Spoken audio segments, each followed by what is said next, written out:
we will demonstrate how to measure the height of a flagpole. Have you ever wondered how engineers and architects measure the height of tall structures without climbing them? One of the tools they use is a clinometer. Materials needed: clinometer, measuring tape, calculator, notebook, and pen. A clinometer measures the angle of elevation, which is the angle for when looking upward from eye level to the top of an object. Clinometers are used in surveying land, measuring building heights, forestry to determine tree heights, construction projects,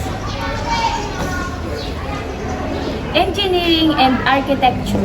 Today, we will use the simple tool to find the height of a flagpole. Now, let us demonstrate how the clinometer works. First, stand the measured distance away from the flagpole.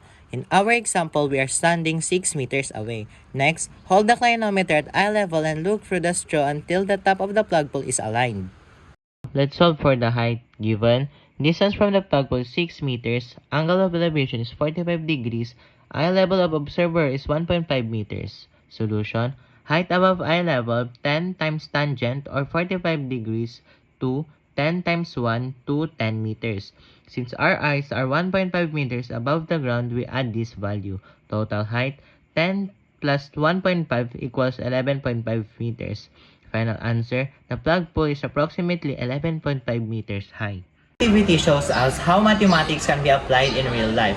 Using a simple clinometer and the tangent function, we can accurately measure tall objects without climbing them. Trigonometry helps engineers, architects, surveyors, and even students solve real-world problems efficiently and safely.